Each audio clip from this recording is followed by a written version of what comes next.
I'm Dustin Powell, 32 years old, and after grinding for 8 years as an IT developer near Seattle, I finally bought my dream craftsman home in Bellevue, complete with a killer lake view. Growing up in a middle-class family, I learned early that hard work was my only ticket. My parents always praised my hustle, but their golden child was my younger sister, spoiled, entitled, and always bailed out. Last Sunday, our family dinner turned into a battlefield when they dropped a bombshell. They ordered her to move into my house. No discussion, no consent, just a command. My calm smile never wavered as I prepared to flip their world upside down. Before I spill how I shut down their outrageous plan, stick around for a story of standing firm against family pressure. That dinner wasn't just a meal, it was a showdown. Their smug faces froze when I slid a contract across the table, their words choking in their throats. My mother's hand twitched in anger. My sister's mocking laugh echoed from outside. But I wasn't backing down. This house, my blood and sweat, wasn't their playground. Every late night coding, every skipped vacation, every dollar saved at all led to this moment. They thought they could steamroll me, but I had a surprise that would leave them speechless. Want to know how I turned their entitled scheme into a lesson they'll never forget? Keep watching. If you've ever faced a family trying to control your life, drop a comment with where you're watching from. Hit that like button if you believe in setting boundaries to protect your peace. Subscribe for more real stories about standing your ground to understand how we got here. Let's go back to our childhood in Bellevue. Our family looked like the typical middle-class setup in suburban Seattle. Dad worked as an accountant at a firm downtown, handling numbers with precision that he rarely applied to family matters. Mom taught 3rd grade at the local elementary school, shaping young minds while overlooking the imbalances at home. We had the basics, a cozy house, weekend barbecues, and school activities, but the rules bent depending on who you were. For me, earning anything meant effort. I saved my allowance for months to buy a bike, mowed lawns after school for extra cash, and balanced homework with chores to prove my worth. My parents nodded approvingly, saying it built character. Brandy, 3 years younger, operated differently. She threw fits in stores and walked out with whatever she wanted, her tears always melting their resolve. They called her sensitive, needing more leeway. But it set a pattern that stuck. As teens, I juggled 2 part-time jobs the summer before college to cover books and fees. Brandy spent her days at the mall with friends, her whims funded without question. When I headed to university, my parents helped with the move, but emphasized that my degree was on me. I took loans, worked weekends as a barista, and graduated with a computer science major, scraping by on ramen and late-night study sessions. Brandy got the full ride 2 years later, no loans, no jobs. She partied through her first year, failed classes, and dropped out after barely trying community college instead of tough love. Our parents paid for her to find herself, covering rent on her first apartment and excusing her lack of direction. This favoritism continued into adulthood. I started as a junior developer at a tech company near Microsoft in Kirkland, climbing the ladder through long hours and certifications. Every bonus went toward savings. My goal, clear independence from the family cycle. Brandy bounced from gig to gig bartending until she got fired for comping drinks to buddies, retail until inventory issues surfaced, even a short stint in customer service that ended over attitude problems. Each setback came with excuses, bad bosses, unlucky breaks, never her fault. Our parents stepped in every time, paying her bills when she fell short, buying her a used car after hers broke down, even clearing her credit card twice. They lectured lightly about responsibility, but removed any real sting. I met Dawn Simmons at a company networking event about 4 years ago. She works in project management, sharp and supportive, and quickly saw through the family dynamics. At our first holiday dinner together, Brandy arrived late, complained about her latest breakup, and asked if she could borrow my car for a weekend trip. Dawn raised an eyebrow but stayed quiet. Later, asking why my achievements got polite nods, while Brandy's dramas dominated. It opened my eyes further to the unfairness I'd normalized. Over the years, family gatherings revolved around her crises, lost jobs, breakups, money troubles with our parents wringing hands, but never pushing change. Meanwhile, I built my career quietly, landing promotions, and finally saving enough for that down payment on my house. The market in Seattle was fierce, but my tech background gave me an edge in negotiating. The day I closed on the craftsman-style home with its stunning lake view, I felt a surge of pride. It symbolized every sacrifice, every line of code debugged at midnight. My parents came to the housewarming, Dad grilling burgers in the backyard, Mom arranging kitchen gadgets. They seemed genuinely happy for me, a rare moment where my efforts shone. Brandy showed up hours late, empty-handed, and spent the evening venting about her roommate issues to Dawn, who politely listened. When Brandy casually asked if she could crash there sometime for a fresh start, I shut it down gently. But her sulky texts followed for days, accusing me of being distant. The next 2 years brought peace in my sanctuary. I customized the space, repainted walls, planted herbs by the window, furnished with pieces that felt right. Mortgage stretched me, but I managed, even through minor repairs. Brandy's instability persisted, moving in with a boyfriend, splitting soon after, quitting jobs over creative differences, borrowing from our parents for festivals instead of fixes. Each family event highlighted her latest mess, our parents enabling without end. Little did I know their support would soon target my hard-won independence. That house became my reality 2 years ago. The Seattle market was booming, properties vanishing fast.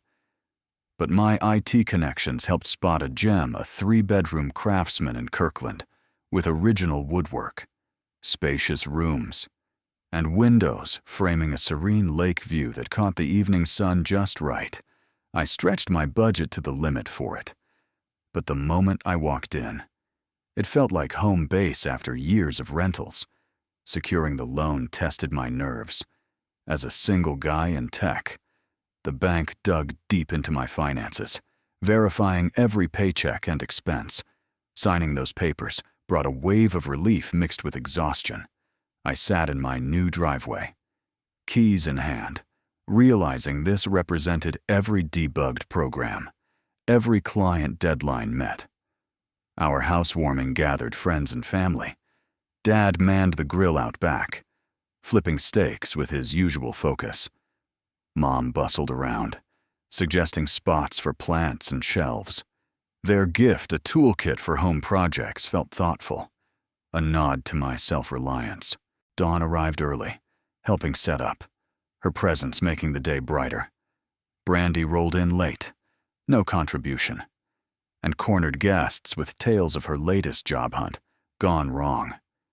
She eyed the spare room, asking if it could host her art studio someday. But I changed the subject. The peace lasted those first months. I painted the living room a calm blue, installed smart lights in the kitchen, and turned the 3rd bedroom into a home office for late coding sessions. Mortgage payments bit hard, but pride kept me going. Then cracks appeared literally. A small leak in the basement escalated when the inspector revealed foundation issues from the area's wet soil. The fix quoted at $5,000, on top of a recent water heater replacement that drained my savings. My emergency fund vanished, leaving me staring at credit card options I'd sworn off after seeing Brandy's debt cycles. Dawn noticed my stress during dinner one evening, She suggested consulting a financial expert, pulling up contacts from her network. I called Tina Green the next day, my advisor who'd guided the home purchase, reviewing my statements. She laid it out plain between the loan, utilities, and these repairs. I was treading water. "The market's hot now," she said. "Properties like yours in Kirkland are fetching premiums. Sell, clear debts, and downsize to something sustainable." Her words hit hard. This place embodied my independence, but numbers didn't lie. Continuing risked burnout, or worse. Dawn backed the idea during our walk by the lake, pointing out how the stress affected my focus at work. I contacted Corey Evans, a colleague with real estate side gigs.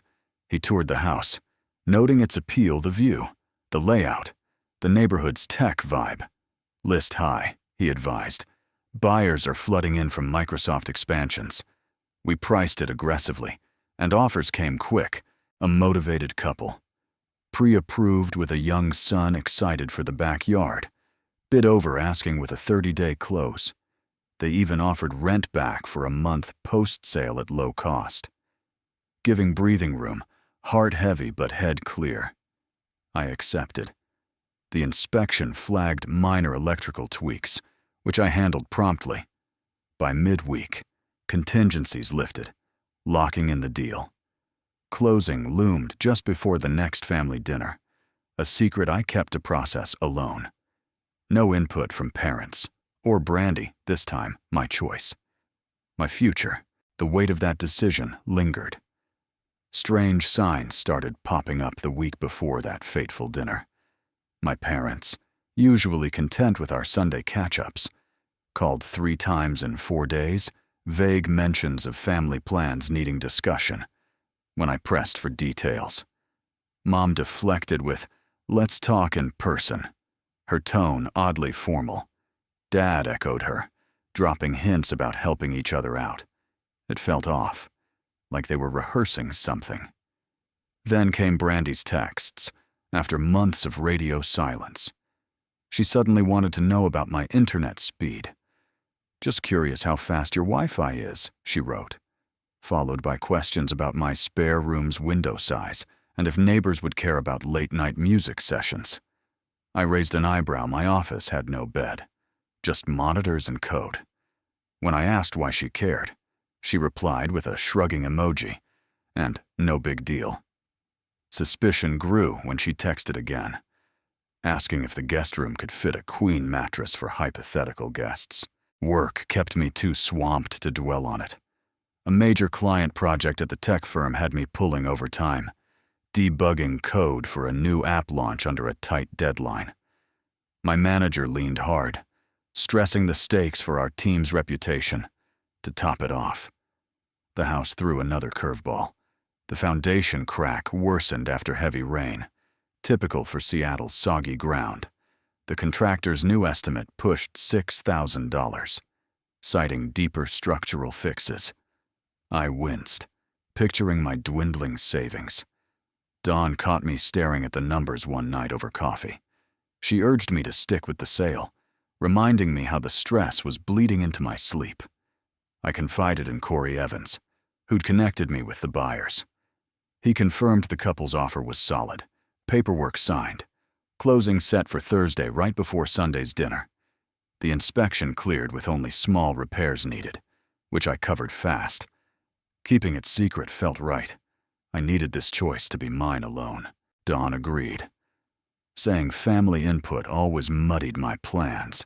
As those odd calls and texts piled up, I sensed a storm brewing, but I was too buried in deadlines to piece it together.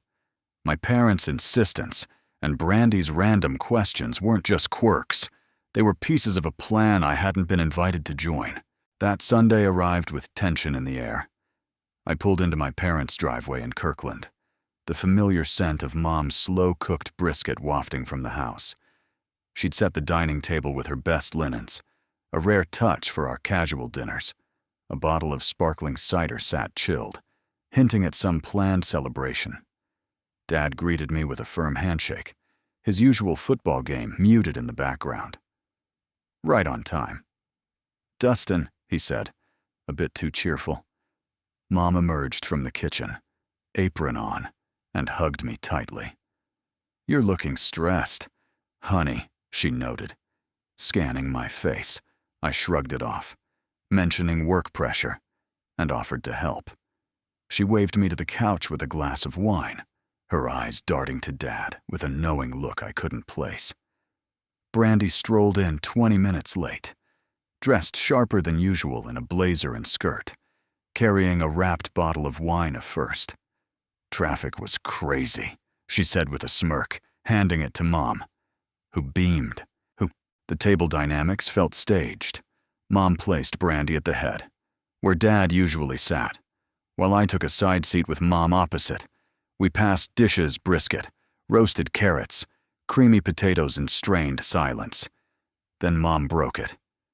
"Dustin, that big house of yours must feel empty. Just you rattling around." I chewed slowly, sensing a setup. "It's perfect for my needs," I replied. "The office keeps me organized, and the guest room's for storage." Dad leaned in. "Family's gotta stick together, especially now. Times are tough." Brandy nodded, her phone buzzing but ignored. After dessert, Mom's pecan pie.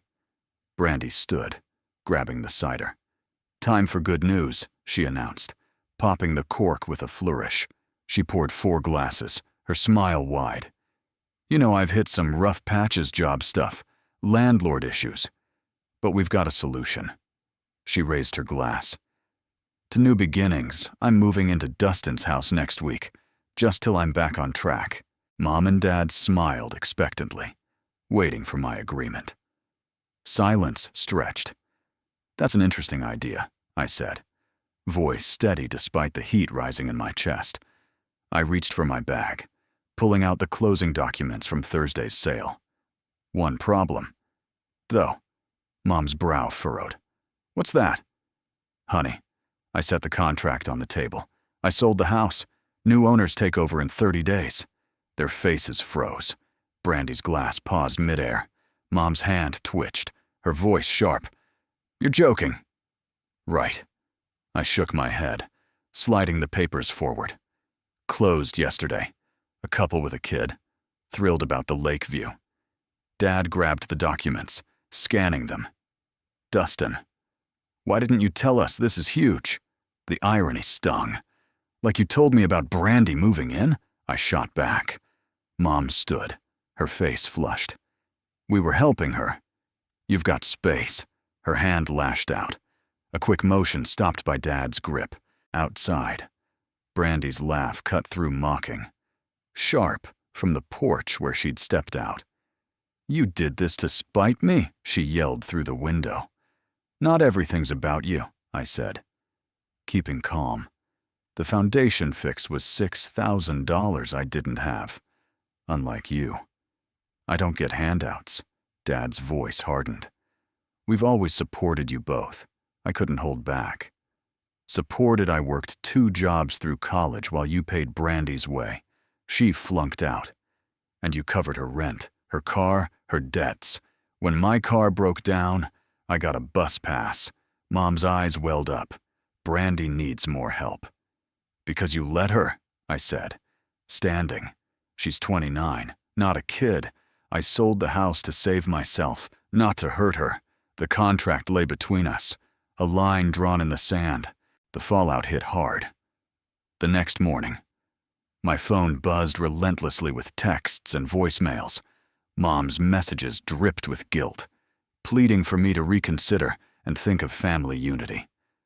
Dad's calls were sterner, insisting I owed Brandy support since I'd always had it together. Extended family piled on. Aunt Linda sent a long email about my lack of loyalty, while Cousin Mark texted about how he'd housed his sibling during tough times. Each message framed me as the villain for daring to prioritize myself. I ignored most, focusing on work deadlines, but the pressure weighed heavy.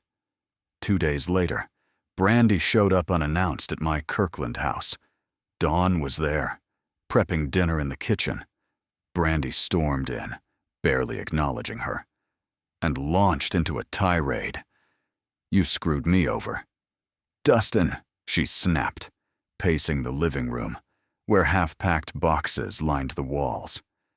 "I gave notice on my apartment because Mom said your place was a sure thing." I stayed calm, leaning against the counter. "I never agreed to that." "You assumed." She demanded a loan for a new place first and last month's rent, plus deposit, promising quick repayment once she landed a job. Dawn, chopping vegetables, shot me a look that said, "Don't cave." I shook my head. "No. Brandy, you've had years to save. But you blow every paycheck on nights out or new clothes." Her face twisted. "Must be nice. Mr. Perfect, with your fancy tech job and house. Some of us aren't that lucky." I bit back frustration.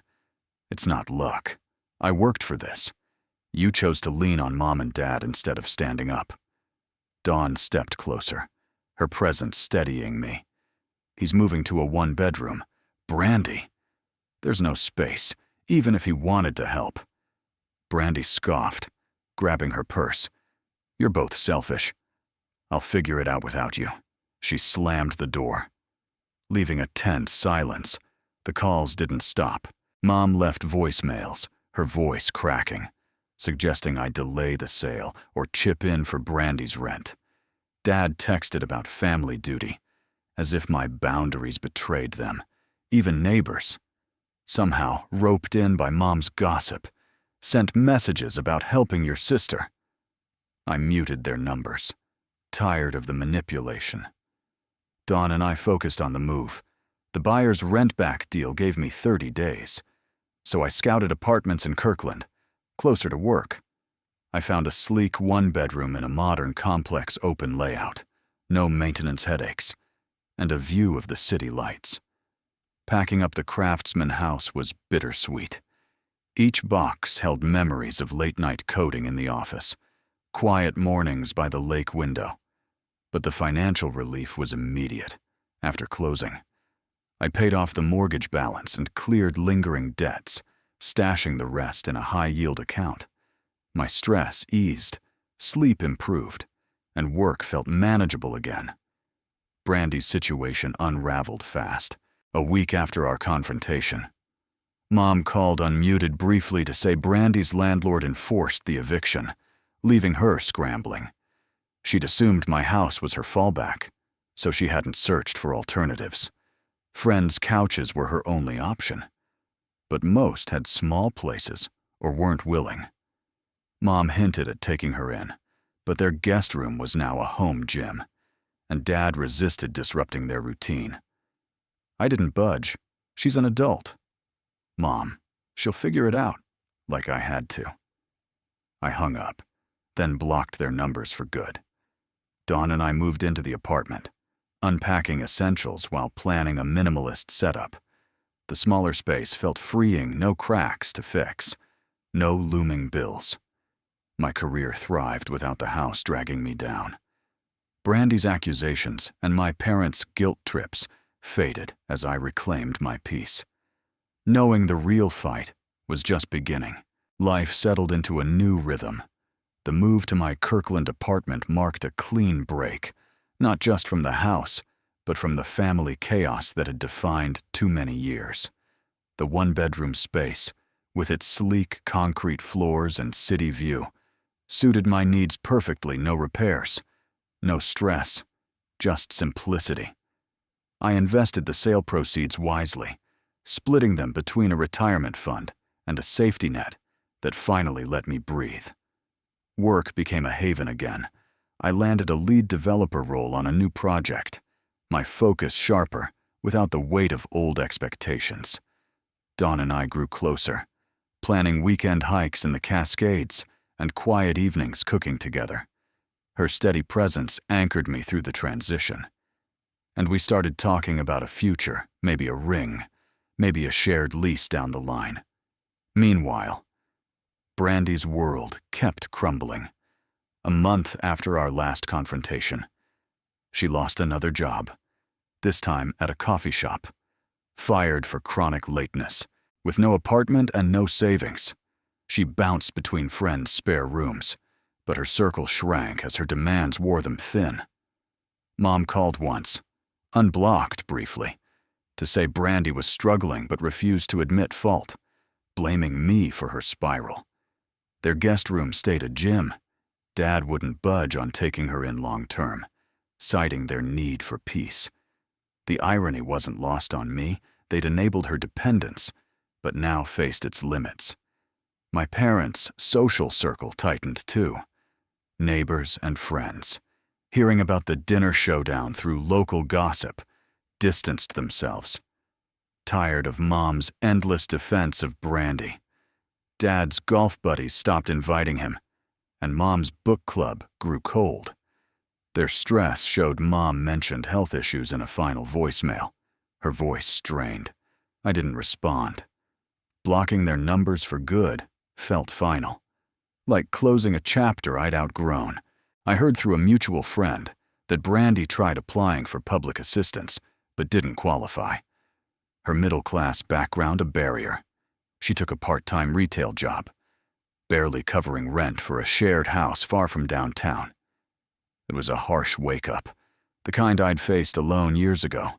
I felt no guilt her choices, not mine. Led her there.